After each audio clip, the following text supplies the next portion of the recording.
दुनिया की आर्थिक सत्ता में एक बड़ा और ऐतिहासिक मोड़ आता दिख रहा है। अब तक जिसे अमेरिकी डॉलर की निर्विवाद बादशाहत माना जाता था, वह जल्द ही इतिहास की किताबों में अब दफन हो सकती है।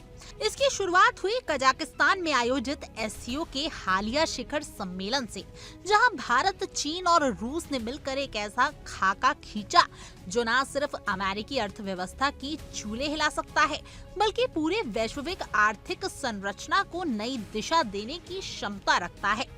इस सम्मेलन में प्रधानमंत्री नरेंद्र मोदी, राष्ट्रपति जिनपिंग और राष्ट्रपति व्लादिमीर पुतिन ने एक साथ मंच साझा किया और उन शब्दों में नहीं बल्कि संकेतों में एक ऐसा संदेश दे दिया जो वॉशिंगटन तक सुनाई दिया कि आर्थिक खेल तुम्हारे नियमों से नहीं, हमारे उसूलों से चलेगा। बीते कुछ वर्षों में अमेरिका ने जिस तरह से अपने आर्थिक संप्रभुता का इस्तेमाल दुनिया के अन्य देशों पर दबाव बनाने के लिए किया, खास तौर पर टैरिफ, निर्यात संबंधित डॉलर आधारित स्विफ्ट सिस्टम में नाकेबंदी और वित्तीय पाबंदियों के जरिए उसने बाकी देशों को ये सोचने पर मजबूर कर दिया कि क्या वैश्विक व्यापार के लिए कोई अमेरिका मुक्त व्यवस्था संभव है।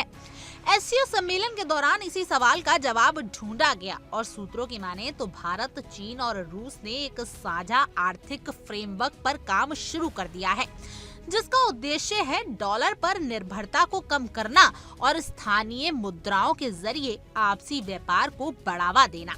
सबसे बड़ा संकेत तब मिला जब तीनों देशों के नेताओं ने आपसी मतभेद को दरकिनार कर अमेरिका के खिलाफ एक संयुक्त मोर्चा बनाने पर सहमति जताई। भारत और चीन, जो हाल के वर्षों में सीमा विवाद और कूटनीतिक खींचतान में उलझे रहे हैं, अब अमेरिका की आर्थिक तानाशाही के खिलाफ सामरिक साझेदारी की ओर बढ़ रहे हैं।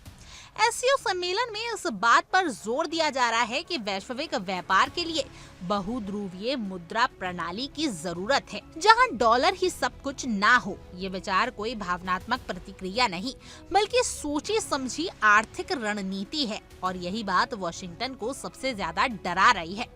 दरअसल रूस पहले ही यूक्रेन युद्ध के बाद डॉलर से बाहर निकलने की मजबूरी में रूबल और युआन आधारित व्यापार को बढ़ावा दे चुका है।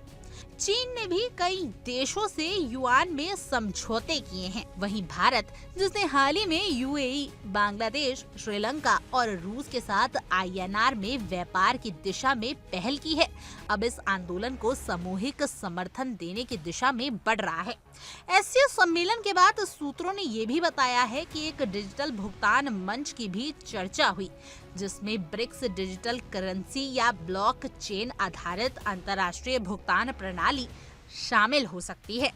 अमेरिका की चिंता सिर्फ आर्थिक नहीं, भू राजनीतिक भी है। जब भारत जैसे लोकतांत्रिक देश, जो परंपरागत रूप से पश्चिम के करीबी माने जाते हैं, अब चीन और रूस के साथ मिलकर वैश्विक वित्तीय ढांचे को चुनौती दे रहे हैं, तो वॉशिंगटन के रणनीतिक गलियारों में हड़कंप मचना लाजमी है।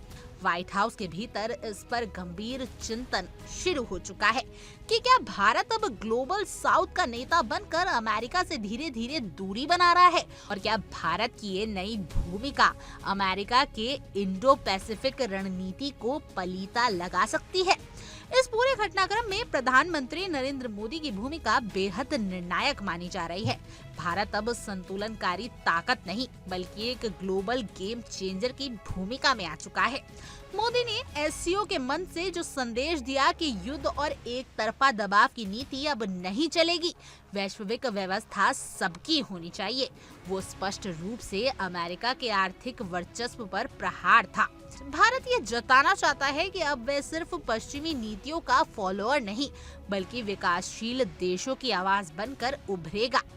इस नए आर्थिक फ्रंट की सबसे बड़ी ताकत ये है कि इसके पीछे केवल राजनीतिक भावना नहीं, बल्कि कच्चा तेल, प्राकृतिक गैस, वैश्विक निर्माण इकाइयां और युवा जनसंख्या जैसे ठोस संसाधन हैं।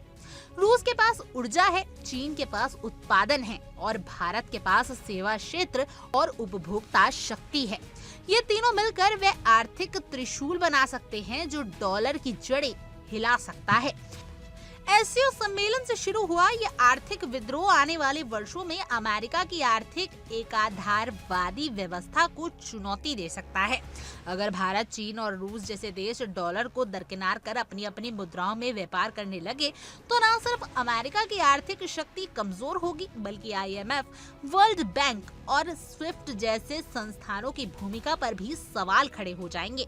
भारत इस क्रांति के केंद्र में है और अब ये तय हो गया है कि दुनिया सिर्फ पश्चिम के इशारे पर नहीं चलेगी। अब नई धुरी, नया नेतृत्व और नई दिशा तय हो चुकी है और इस बार खेल सिर्फ राजनीतिक नहीं, पूरी दुनिया के जेब पर असर डालने वाला है। खैर, आपकी इस खबर पर क्या कुछ राय है, आप हमें कमेंट कर जरूर बताएं और ऐसी और तमाम देश और दुनिया की खबरों के लिए आप इंडिया डेली को सब्सक्राइब कर लीजिए।